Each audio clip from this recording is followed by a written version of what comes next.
శుక్రవార ఆరాధన ఆరంభించుకున్నాం.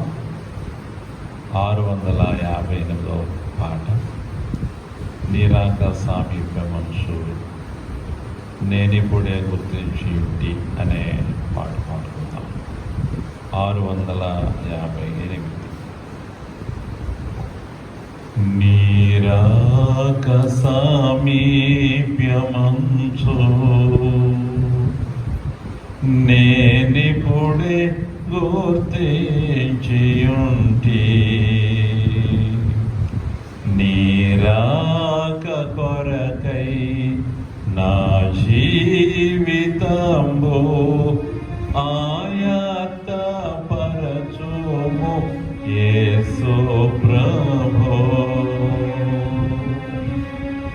నీరాక నిజమయ్య ప్రభువా, నేడో రేపో మరి ఇంకెప్పుడు, ఏ వేళనైనా ఆ మార్మములోనే మదిదల కృప నీము యేసు ప్రభో. నీ భీతి లేశ బోలేక ఎన్నెన్నో పాపాలు చేయా, వెనుకాడకుంటిన్ మితి మీరిపోతిన్, నన్ను నిలిపి స్థిరపరచుము యేసు ప్రభో. నా దీపమునను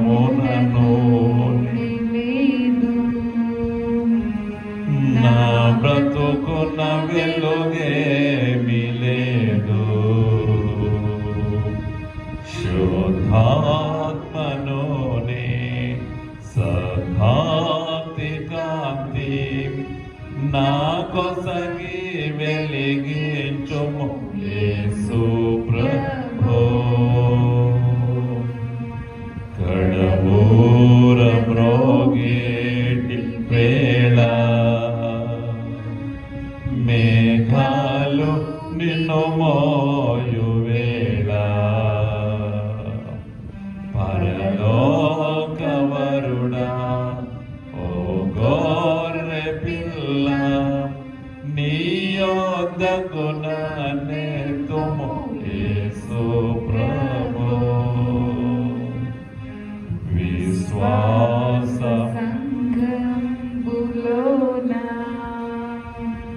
నీ జీవా గ్రంథంబులోన నేను చేర్చబడగా ముద్రించబడగా, రక్తముతో ముద్రించుము యేసు ప్రభో. విశ్వాస కవచము దాల్చి వాక్యమును ఖడ్గము పూని, సైతాను తోడ పోరాడుచుండ, బలమేమో జయమేమో యేసు ప్రభో. నీ తీర్పు దినమందు రాజా, నీతిమంతుల సంగమందు నేనుండగలుగా కొనియాడగలుగా, నీతి వస్త్రము నీము యేసు ప్రభో. నేనన్ని సమయములందు నేనన్ని కాలములందు నీ తోడ కలసి ప్రార్థించగలుగా,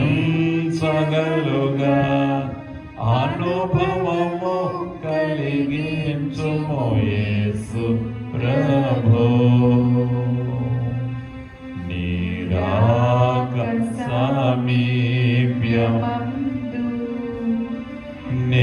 నేనిప్పుడే గుర్తించియుండి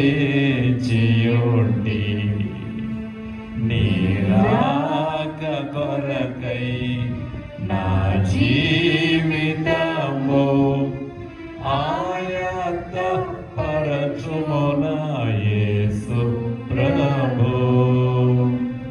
ఆయత్త పరచుమున యేసు ప్రభు.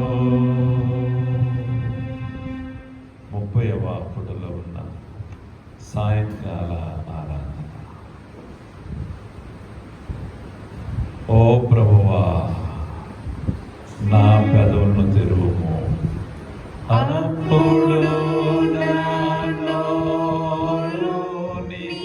స్తోత్రమును బయలుపరచుదు.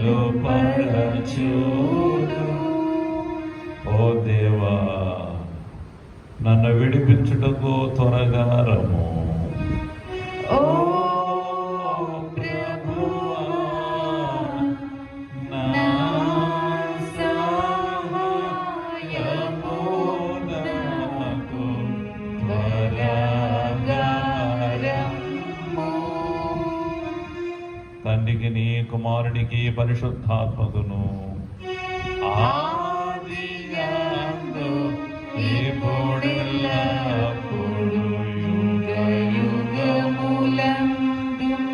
యుగయుగములందుండునట్లు మహిమం కలుగుగాక. ఆమేన్, ఆమేన్. హల్లెలూయా.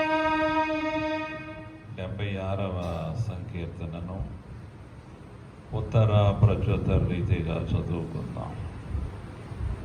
76వ సంకీర్తన. యోదాలో దేవుడు ప్రసిద్ధుడు, ఇజ్రాయేలీలో ఆయన నామము గొప్పది.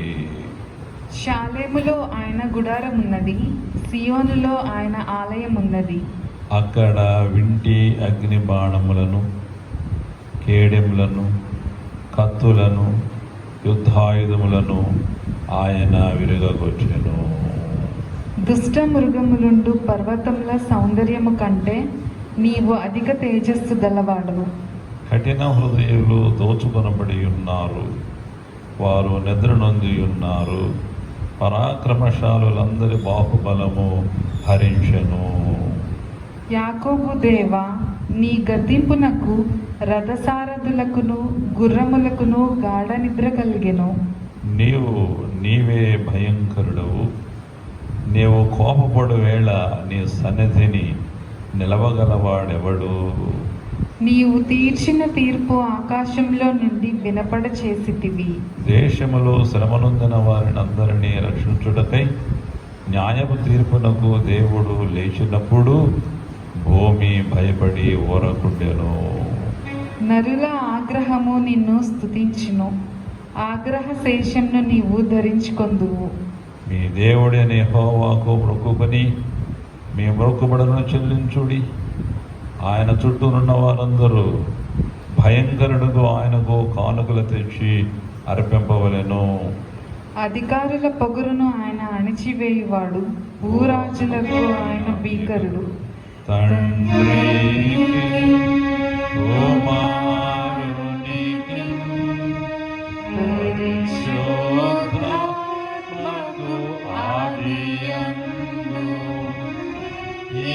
ఇప్పుడు ఎల్లప్పుడూ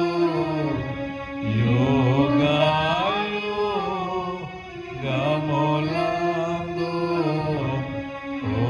ఉండునట్లు మహిమ కలుగును గాక.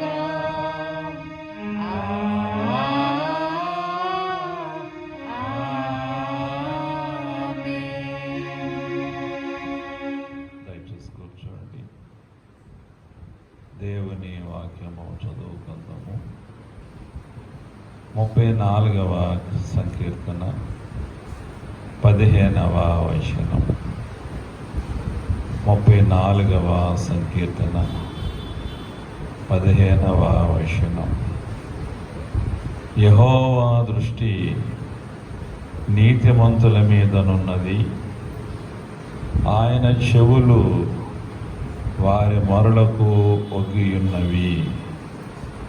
యెహోవా దృష్టి నీతిమంతుల మీద ఉన్నది, ఆయన చెవులు వారి మొరలకు ఒగ్గియున్నవి. మరొక కీర్తన పాడుకుందాం.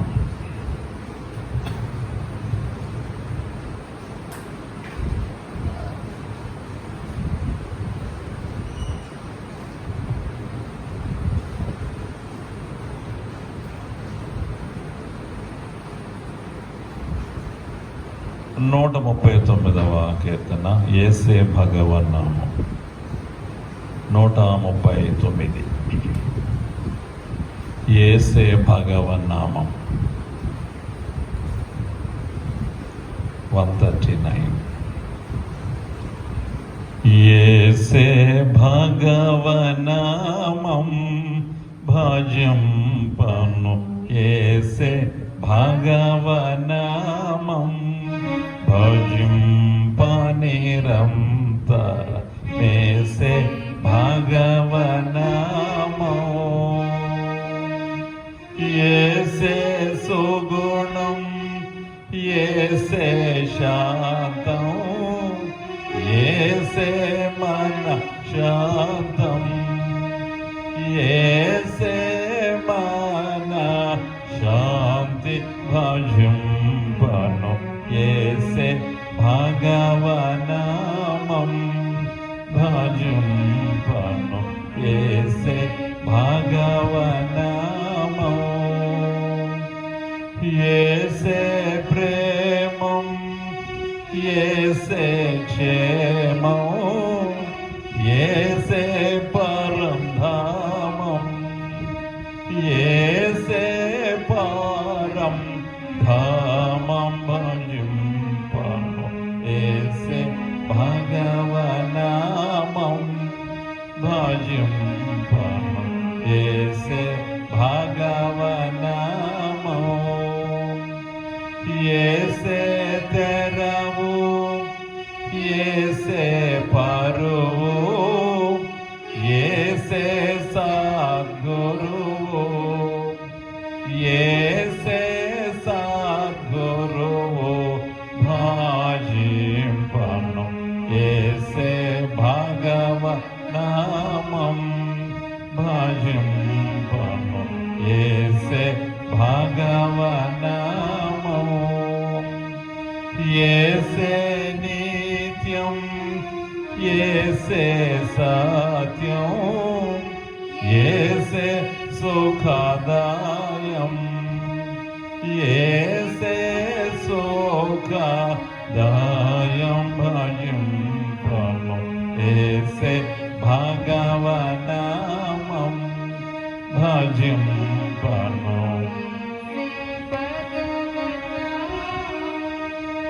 యేసే జీవం, యేసే జ్ఞానం, యేసే జగదీశం, యేసే జగదీశం భజింపను, యేసే భగవన్నామం భజింపను, యేసే భగవన్నామం భజింప నిరంతర, యేసే భగవన్నామం. ప్రార్థన చేస్తాం. పరిశుద్ధుడా, ప్రేమ స్వరూపుడా, దయగల మా నాయన, జాలిగల మా తండ్రి, నీకు వందనాలు నాయన. గడిచిన శుక్రవారం నుండి ఈ శుక్రవారం వరకు నీ బిడ్డలమైన మమ్ములను సజీవులుగా ఉంచి ఆయురారోగ్యములు ఇచ్చి ఆశీర్వదించి నీ సన్నిధికి నడిపించావు నాయన. నీ సన్నిధికి వచ్చిన ప్రతి కుమారుడిని ప్రతి కుమార్తెను పేరు పేరును దీవించి ఆశీర్వదించండి ప్రభువా. మమ్మల్ని అందరినీ మీ ఆత్మతో నింపి నడిపించండి నాయన. ఇప్పుడు నీ వాక్యాన్ని ధ్యానించుకుంటుండగా నీ వాక్య సత్యాలను బయలుపరచి నీ వాక్యం ద్వారా మా అందరితో మాట్లాడి మహిమ పొందమని యేసయ్య నామమున వేడుకుంటున్నాను తండ్రి, ఆమేన్. దయచేసి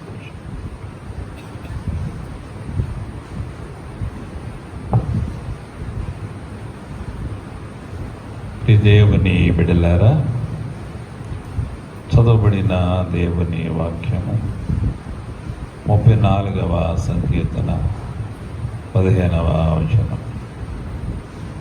యెహోవా దృష్టి నీతిమంతుల మీద ఉన్నది, ఆయన చెవులు వారి మొరలకు ఒగ్గి ఉన్నవి.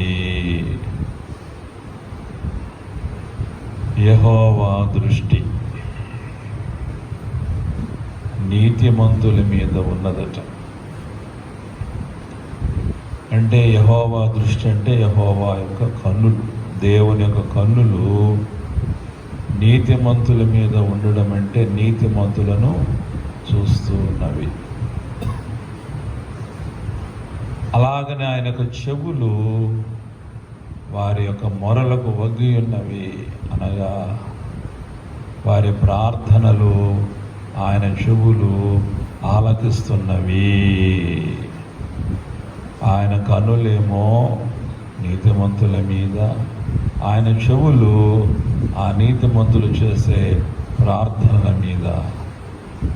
ఆ ప్రార్థనలు ఆయన చెవులు వింటున్నవి అనే విషయాన్ని ఇక్కడ భక్తుడు దావీదు సెలవిస్తూ ఉన్నాడు. నోవహు విషయాన్ని మనం ఒకసారి జ్ఞాపకం చేసుకుంటే, నోవహు మీద దేవుని యొక్క కన్నులు ఉన్నట్లు, దేవుని యొక్క దృష్టి నోవహు మీద ఉన్నట్లుగా మనం చూస్తాం. ఉండుటను బట్టి దేవుడు ఏం చేశాడో కూడా మనం ఒకసారి ఆలోచన చేద్దాం. ఆదికాండము 6వ అధ్యాయము. యెహోవా దృష్టి నోవహు మీద ఉన్నట్టు బట్టి దేవుడు ఏం చేస్తున్నాడు?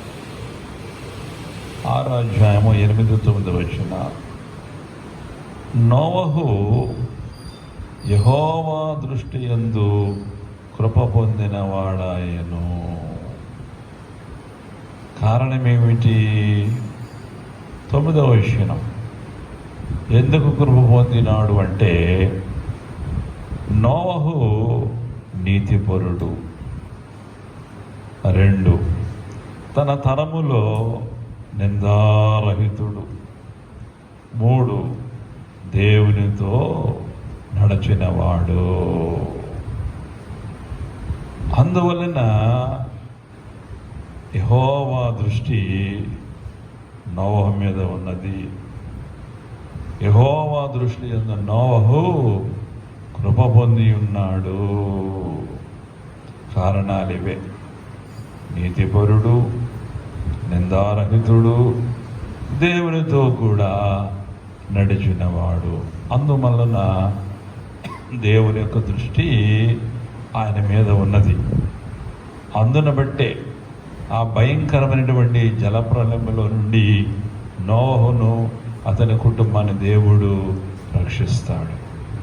7వ అధ్యాయం 1వ వచనం మనం చదివితే, దేవుడైన యెహోవా అంటున్నాడు నోవహుతో, ఈ తరము వారిలో నీవే నా ఎదుట నీతిమంతుడవై ఉండుట చూచితిని గనుక నీవును నీ ఇంటి వారును ఓడలో ప్రవేశించుడి. రక్షణ వాడ ఎందుకు ప్రవేశించమంటున్నాడు దేవుడు? ఈ తరము వారిలో నోవహు నీవే నా ఎదుట నీతిమంతుడుగా ఉన్నావు, కాబట్టి నీవు నీ ఇంటి వారు కూడా ఓడలో ప్రవేశించాలి. రక్షణ వాడ. కారణం ఏమిటంటే, దేవుని యొక్క దృష్టి నీతిమంతుడైనటువంటి నోవహ మీద ఉన్నది. అందువలన ఆ భయంకరమైనటువంటి జలప్రళయములో నుండి దేవుడు నోవహును అతని కుటుంబాన్ని రక్షిస్తాడు. రక్షణ వాడ దేవుడు ఆయన ద్వారానే సిద్ధం చేయిస్తాడు.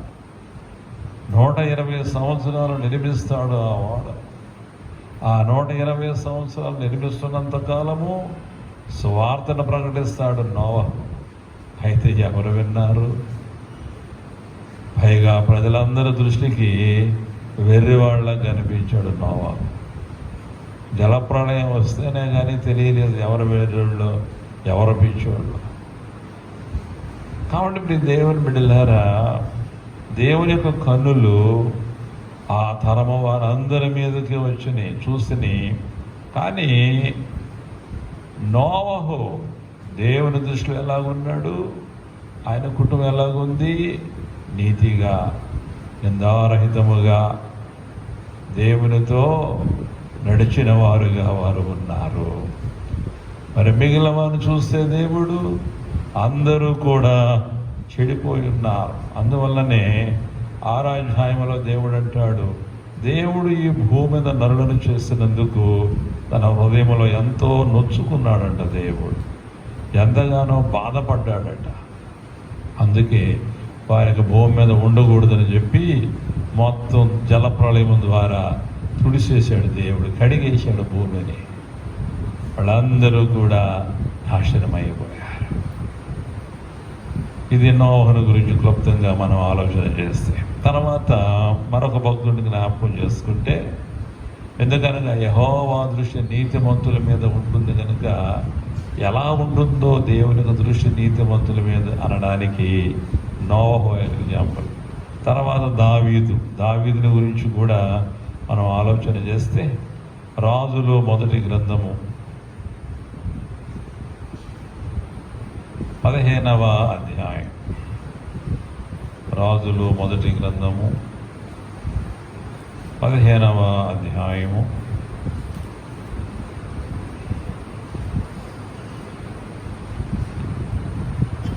4-5 వచనాలు చదువుతున్నా. దావీదు హిత్తీయుడైన ఊరియా సంగతి యందు తప్ప తన జీవిత దినములన్నీయు యెహోవా దృష్టికి యథార్థముగా నడుచుకొనుచు,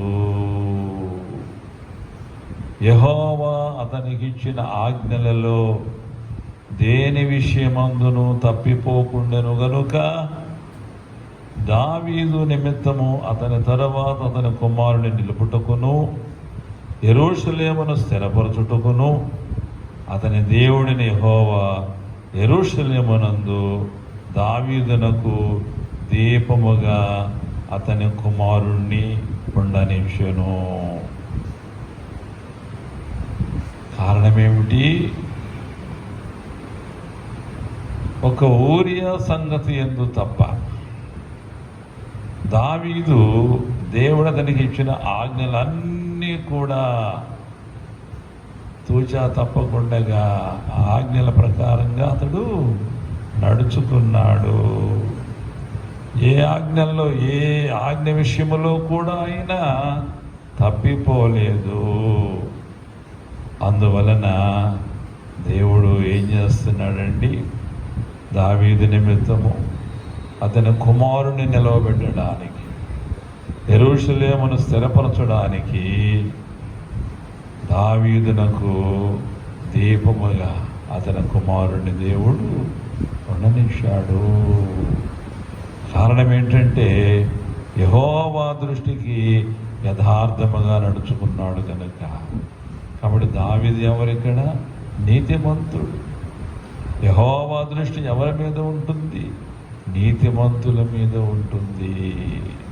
ఆయన చెవుల వారి మొరలకు ఓగి ఉన్నవి అనే విషయం మనము అక్కడ చూస్తాం. అందుకే 32వ సంకీర్తన 8వ వచనములు అంటున్నాడు, నీ మీద దృష్టి ఉంచి నీకు ఆలోచన చెప్పేదను అంటున్నాడు దేవుడు దావీదుతో.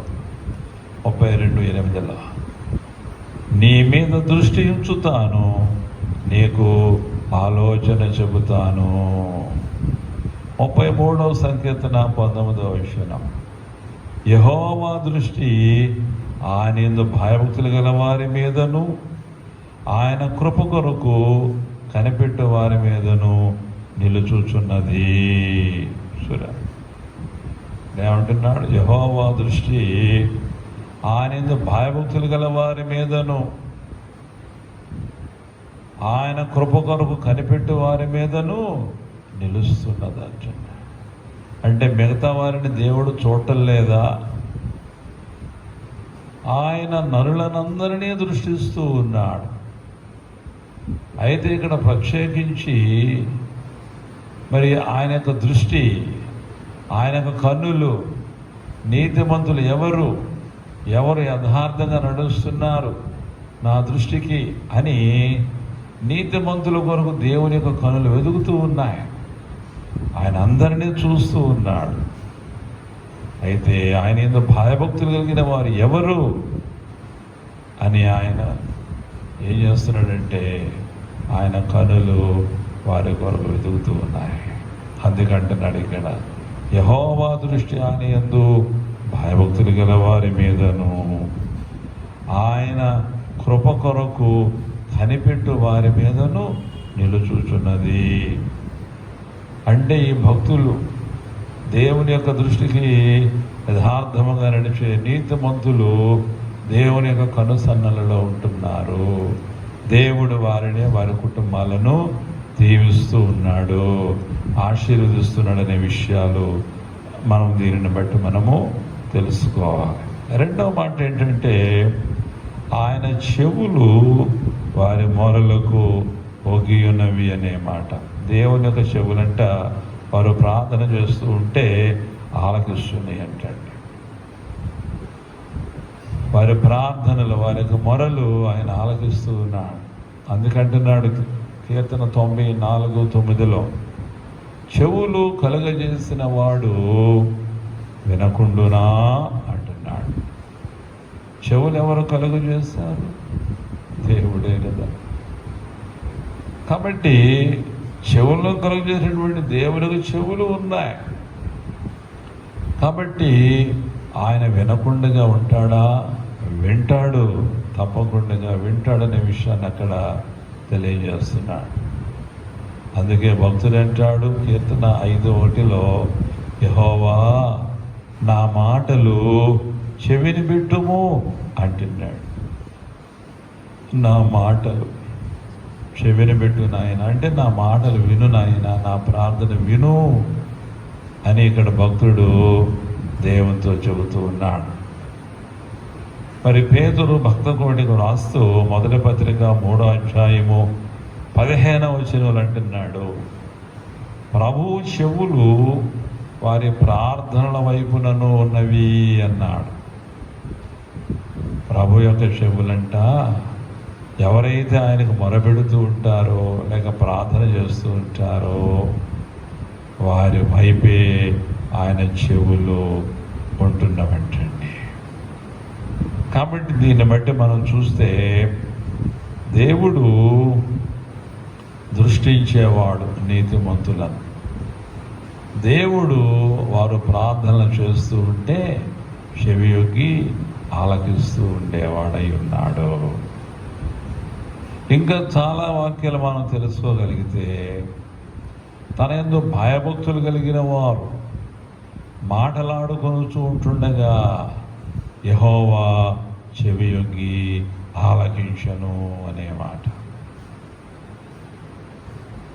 ఇద్దరు కలుసుకుని దేవుని గురించి మాట్లాడుకుంటూ ఉంటేనంట, నా బిడ్డలు నా గురించి ఏం మాట్లాడుకుంటున్నారు అని దేవుడంట చెవియొగ్గి ఆలకిస్తూ ఉంటాడట.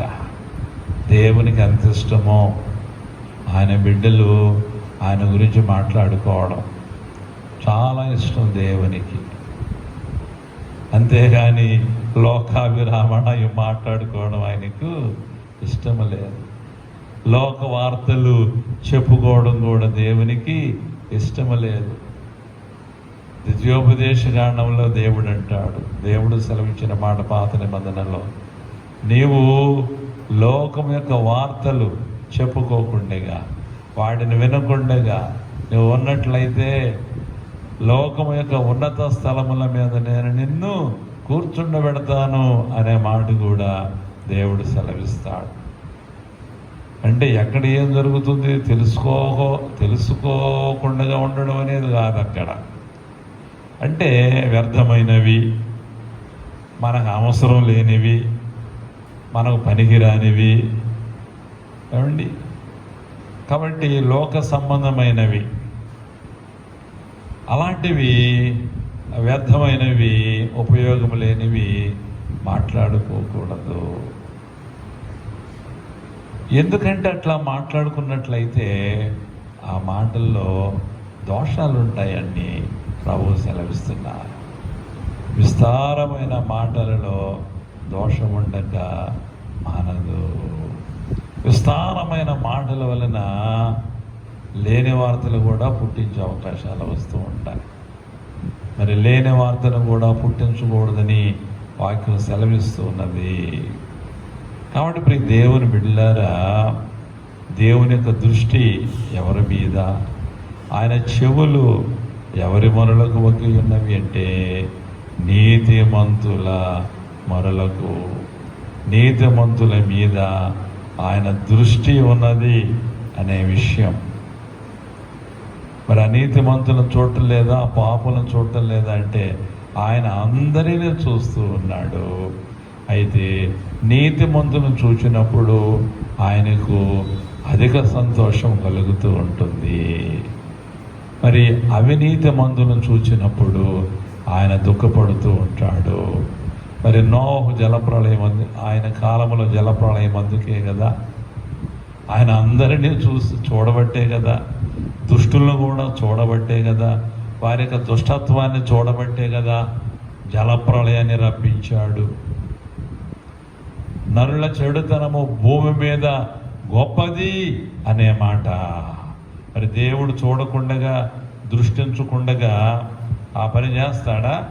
ఆ మాట ఇక్కడ చూస్తాం. 6వ అధ్యాయం ఆదికాండము 6వ అధ్యాయం 5వ వచనం, నరుల చెడుతనము భూమి మీద గొప్పదనియు వారి హృదయం యొక్క తలంపులలోని ఊహ అంతయు ఎల్లప్పుడూ కేవలము చెడ్డదనియు యెహోవా చూచి. ఇక్కడ ఒక నీతిమంతులే కాదు ఆయన చూడడం, ఇక్కడ ఎవరని చూస్తున్నాడు?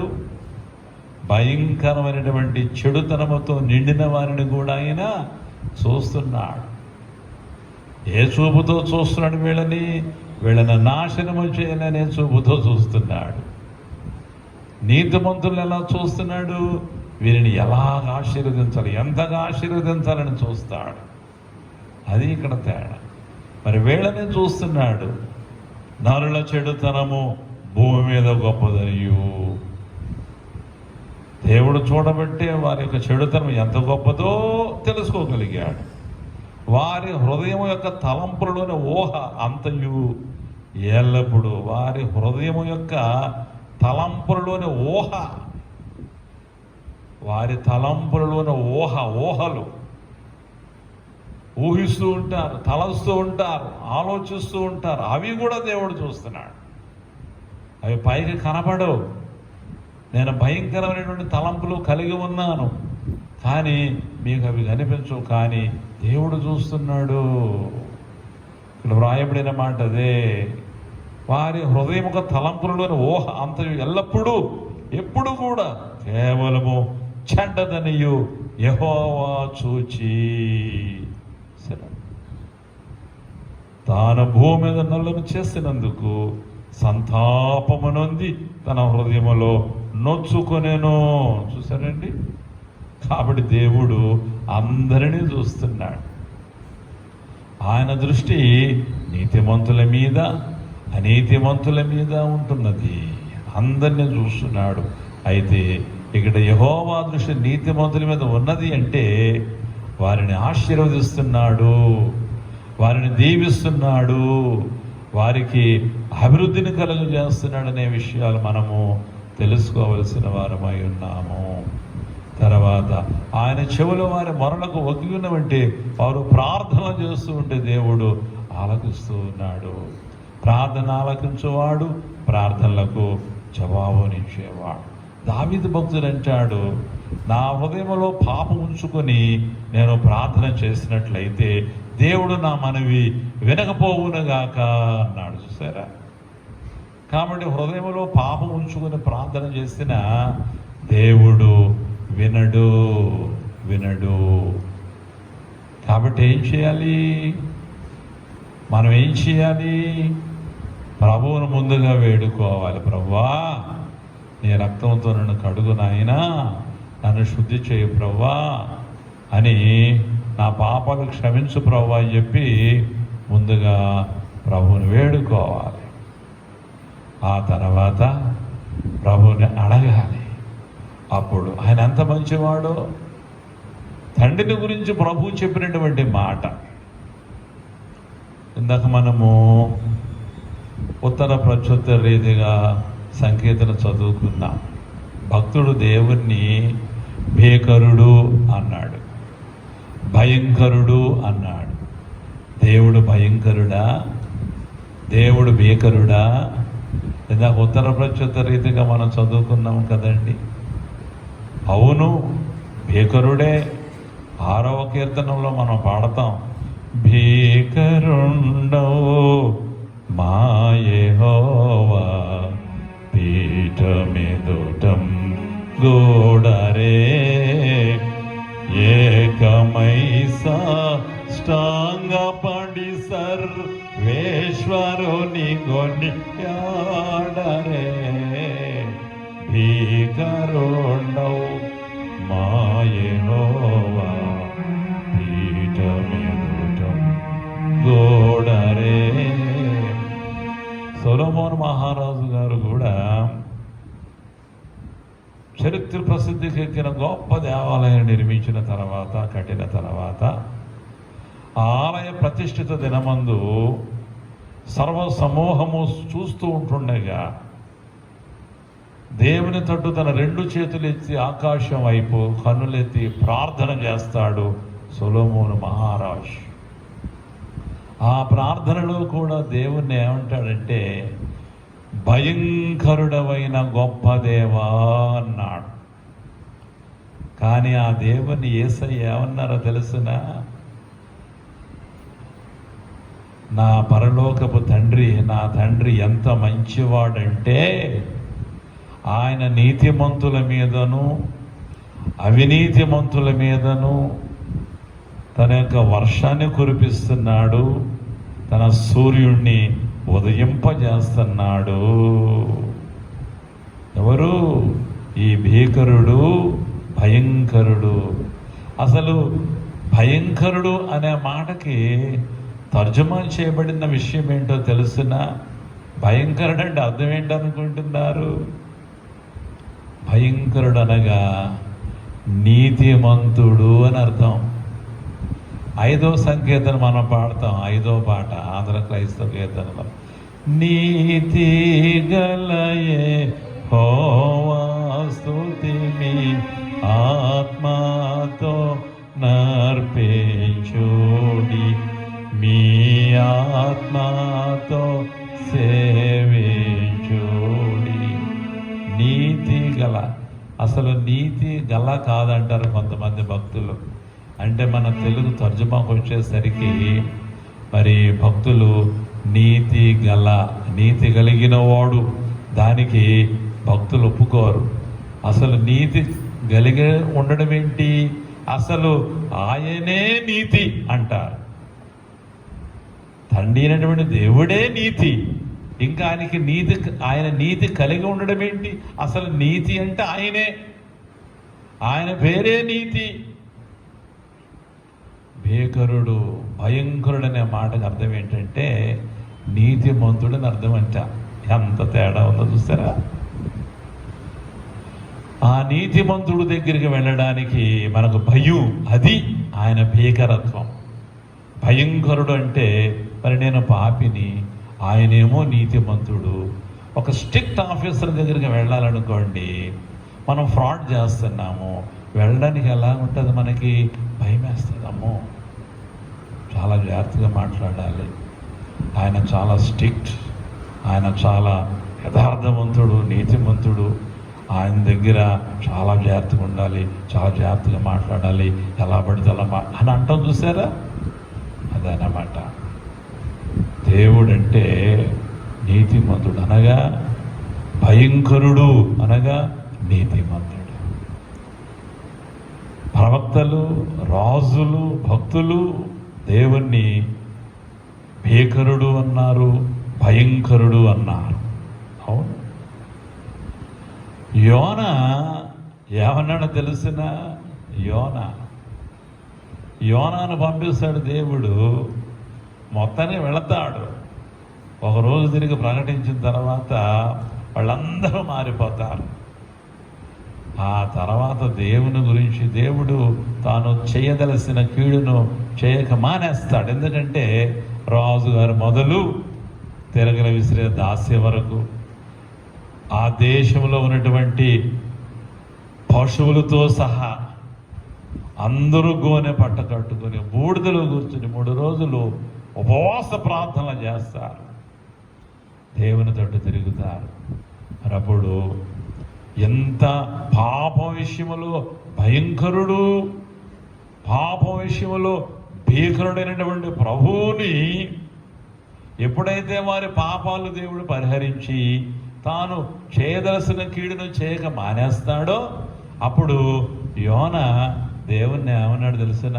నీవు శాంతమూర్తివి నాయన, అత్యంత కృప కలిగిన వాడవు, నీ సంగతి నాకు తెలుసు, నువ్వు చెయ్యవు, నువ్వు వాళ్ళ నాశనం చేస్తానంటావు కానీ నాశనం చెయ్యవు. ఎందుకంటే నువ్వు శాంతమూర్తివి, అత్యంత కృప కలిగిన వాడువు, నువ్వు ప్రేమ కలిగిన వాడవని యోన దేవుని పొగుడుతాడు.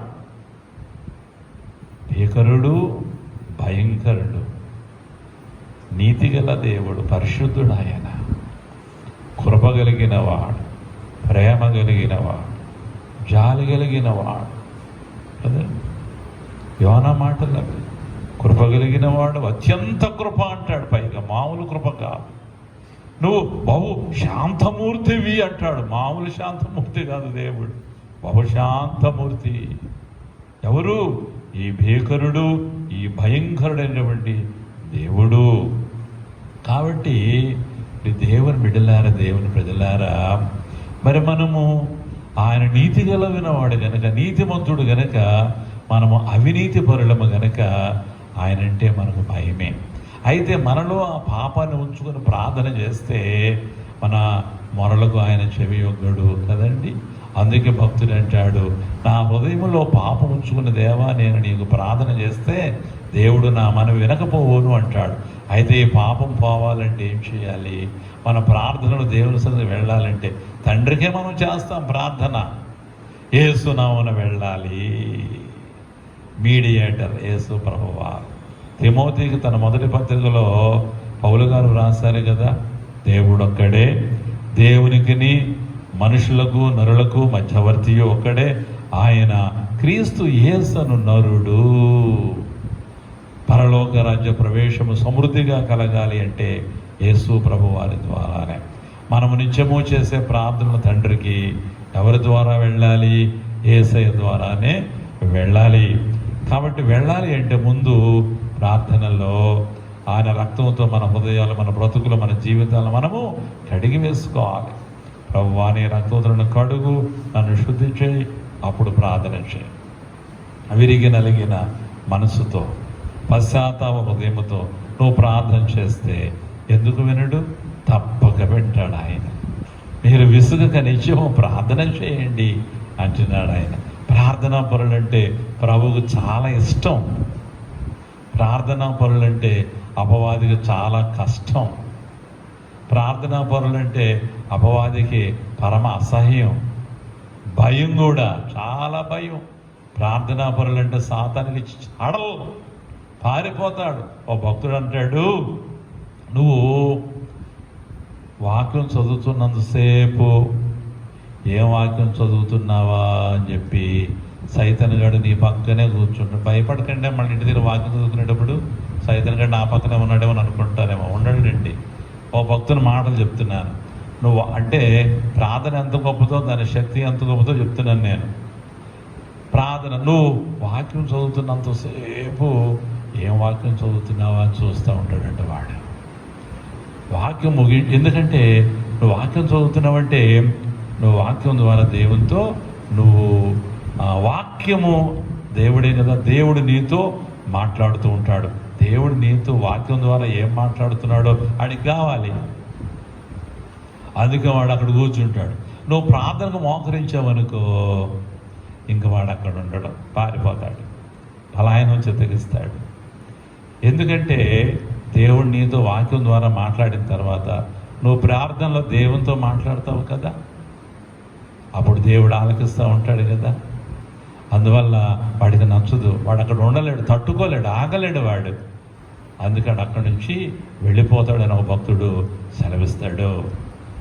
కాబట్టి ప్రార్థన ఓ మాట చెప్పి ముగిస్తాను. అంటే ప్రార్థన ఎంత శక్తి కలిగిందో చెప్తాను. యేసు ప్రభువు వారు ముగ్గురు శిష్యులు పేతురు, యాకోబు, యోహాను తీసుకుని కొండ మీదకి వెళ్తారు.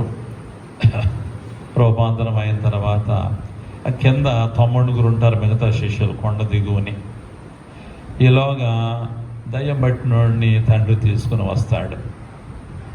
ఈ 9 శిష్యుల దగ్గరికి తీసుకుని వచ్చి,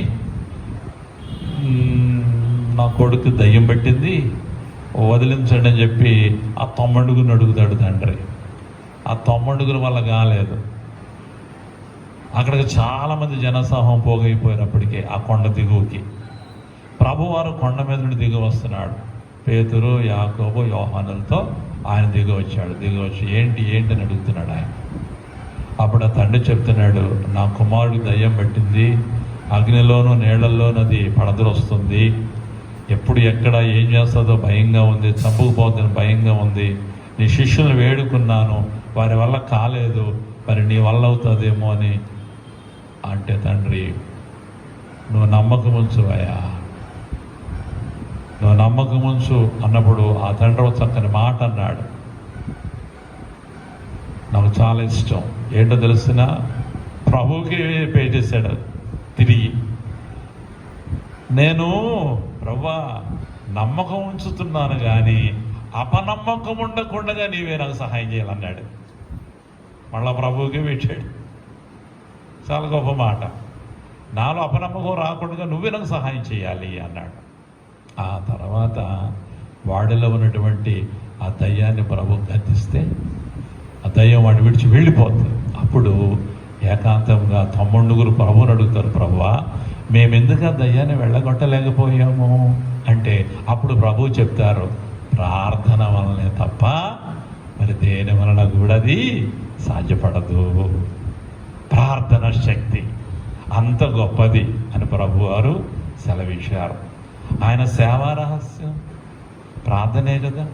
పగలంతా పరిచర్య, రాత్రి ఒలేవల కొండకు వెళ్ళి ప్రార్థనలో గడిపినట్లుగా లేఖనాలు సెలవిస్తూ ఉన్నాయి. శిలువ మరణాన్ని ఎదుర్కోవడానికి కూడా గెత్సెమనీలో ఆయన చేసిన ప్రార్థన, శిలువలో మొట్టమొదటిగా చేసిన ప్రార్థన, తండ్రికి అప్పగించుకునేటప్పుడు చివరి మాటగా చేసిన ప్రార్థన, ప్రభు యొక్క జీవితం అంతా ప్రార్థనామయం. కాబట్టి ప్రార్థన ద్వారా సాధించలేదంటూ ఏది లేదు. కాబట్టి మరి ఆయన చెవులు నీతిమంతుల మొరలకు వగ్గినవని వ్రాయబడింది కదా. యెహోవా దృష్టి ఏమో నీతిమంతుల మీద, ఆయన చెవులేమో వారి ప్రార్థనల వైపు ఉన్నవని ఇక్కడ మనము నేర్చుకుంటున్నాం కదా. మరి మన నీతిమంతులం అవునా కాదా తేల్చుకుందాం. అది తేల్చుకుని ముగించుకుందాం. రోమపత్రిక 3వ అధ్యాయము 24వ వచనం చదువుకుంటే మనం నీతిమంతులం అవునో కాదో తేలిపోతుంది ఇక్కడ. దాన్ని బట్టి యెహోవా దృష్టి మన మీద ఉంది లేనిది, ఆయన చెవులు మన మొరలకు ఒగ్గి ఉన్నవి లేనిది మనకు అర్థమైపోద్ది. ఓకేనా? చదువుతారా? రోమా 3:24. కాబట్టి నమ్మువారు ఆయన కృపచేతనే క్రీస్తు యేసునందలి విమోచనము ద్వారా ఉచితముగా నీతిమంతులని తీర్చబడుచున్నారు. హల్లెలూయా. ఎవరండి నిన్ను నన్ను మనం ఉచితముగా నీతిమంతులుగా తీర్చేది ఎవరండి? దేవుడు మనల్ని ఉచితముగా నీతిమంతులుగా తీరుస్తున్నాడు. ఎలా? ఎవరిని? ఆయన నమ్మేవారిని. ఆయన కృపచేత, ఆయన విమోచన కార్యము ద్వారా ఉచితముగా మనల్ని నీతిమంతులుగా తీరుస్తున్నాడు. కాబట్టి నువ్వు నమ్మేవా? ఆయన నామమున విశ్వాసం ఉంచావా?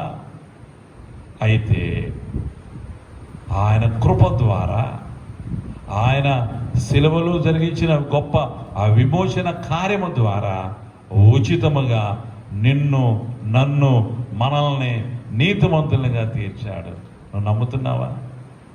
కాబట్టి మనం నీతిమంతులము. కాబట్టి ఇక్కడ మన ధ్యానాంశం అదే కదా, కీర్తన 34:15. యెహోవా దృష్టి నీతిమంతుల మీద ఉన్నది, ఆయన చెవుల వారి మొరలకు ఒగ్గి ఉన్నవి. మరి మనం ఇప్పుడు నీతిమంతులమే కదండి. ఆయన నమ్ముట ద్వారా, ఆయన కృప ద్వారా, ఆయన విమోచన కార్యం ద్వారా ఉచితముగా నీతిమంతులముగా తీర్చబడ్డామని లేఖనం సెలవిచ్చింది కదా. కాబట్టి మనం నీతిమంతులం అయిపోయాం. ఇది ఆయన కృప. అందును బట్టి దేవునికి వందనాలు. కాబట్టి ఆయన దృష్టి మన మీద ఉన్నది, ఆయన చెవులు మన ప్రార్థనలు ఆలకిస్తున్నాయి. దేవుడి వాక్యాన్ని దీవించునుగాక. ఆమేన్. ఆదివారం ఆరాధన యథాప్రకారం ఉదయం 9 గంటలకు ఉంటుంది.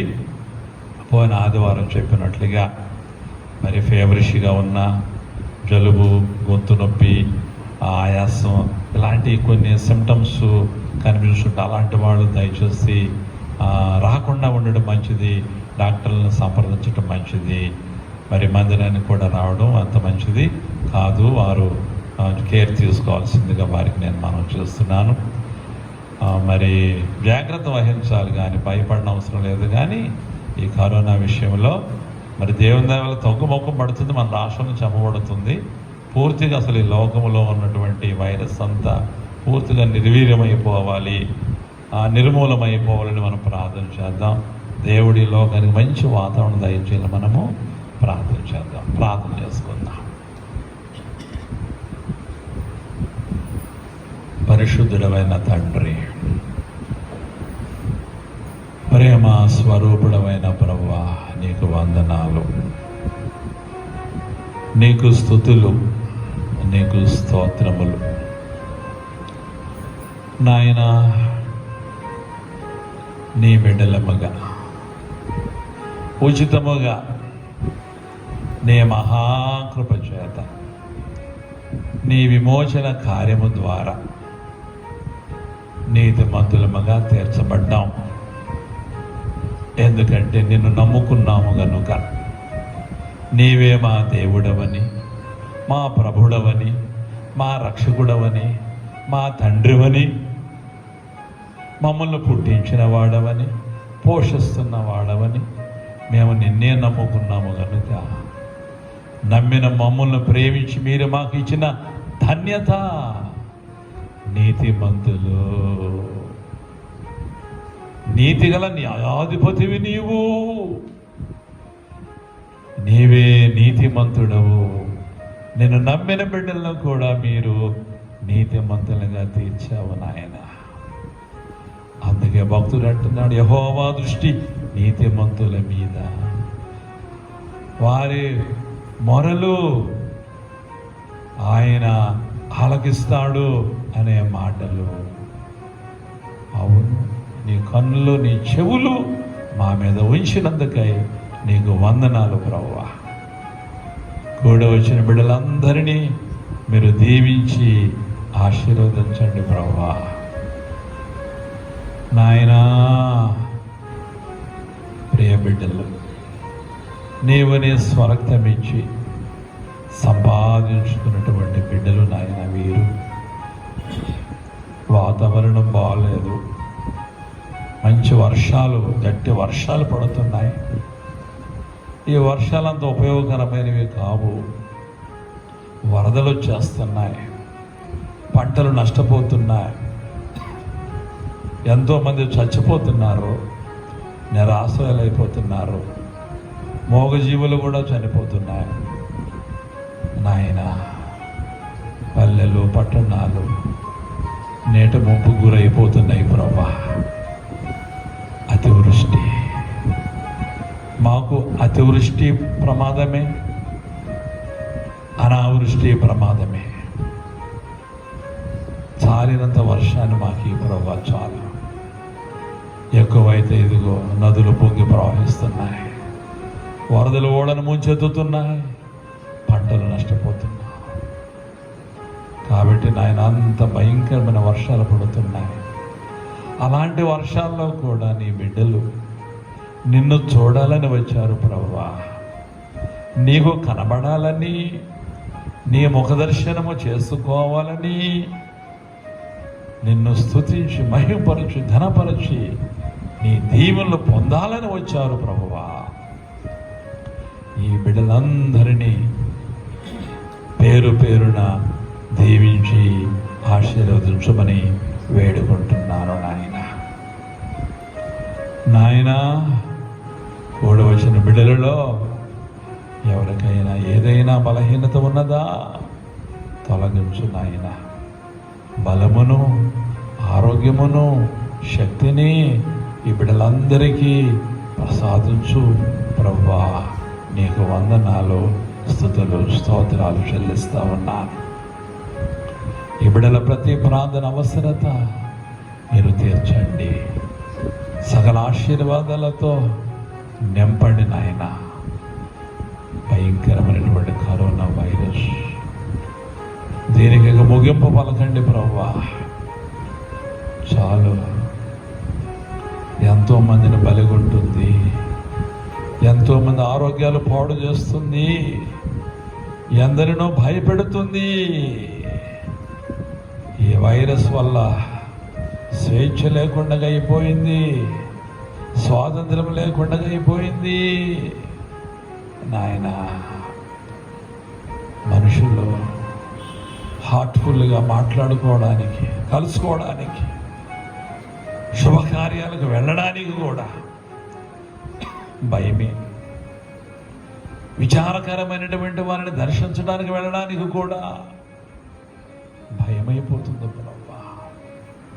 ఈ వైరస్ దూరం చేస్తుంది, మానవ బంధాలను, సంబంధాలను దూరం చేసేస్తుంది ప్రభా. ఈ వైరస్ అని అంతమొందించు తండ్రి. నీకు వందనాలు, స్తోత్రాలు. ప్రతి బిడ్డకు ఆయుర ఆరోగ్యాలు దయచేయండి. ఈ వైరస్ బారిన పడిన వారందరినీ స్వస్థపరచండి, రక్షించండి, కాపాడండి నాయన. ఈ వైరస్ ఎవరిలోనికి చొచ్చుకుపోకుండా సహాయం చేయ ప్రభా. వందనాలు నాయన. కూడి వచ్చిన బిడ్డలందరినీ మీ ఆత్మతో నింపి నడిపించు నాయన. క్షేమంగా మళ్ళా గృహాలకు చేర్చండి ప్రభువా నాయన. గృహాల్లో చేరుకుని సంతోషించి నీకు వందనాలు చెల్లించే భాగ్యం దయచేయండి. మరి ఆదివారం ఆరాధనకు మంచి వాతావరణం, పరిస్థితుల అనుకూలత అనుగ్రహించండి. ఆరాధన నీ నామ మహిమాన్ని మీరు జరిగించుకోండి. సమస్త ఘనత, మహిమావరం మీరే పొందుకోండి. మరి నేను ఆకటి దినాలలో ఉన్నాము, తగిన సిద్ధపాటు కూడా మాకు దయచేయండి. యేసునామమున వేడుకుంటున్నాను తండ్రి, ఆమేన్. పరలోకమందున్న మా తండ్రి, నీ నామం పరిశుద్ధపరచబడుగాక, నీ రాజ్యం వచ్చుగాక, నీ చిత్తం పరలోకమందు నెరవేరుచున్నట్లు మా అనుదిన ఆహారం నేడు మాకు దయచేయము. మహిళల అపరాధములు చేసిన వారిని మేము క్షమించున్న ప్రకారము మా అపరాధములను క్షమించము. శోధనలోనికి తేకాదృష్టిని తప్పించము. రాజ్యమును, శక్తియు, మహిమయు నిరంతరం నీవి ఉన్నవి. ఆమేన్. పరమ తండ్రి అయిన దేవుని ప్రేమ, రక్షకుడైన యేసయ్య కృప, పరిశుద్ధాత్మని అన్యోన్య సహవాసము, సమాధానము సదాకాలము కూడవచ్చిన మీ అందరిపై, మీ కుటుంబాలపై ఉండును గాక. ఆమేన్. రాత్రి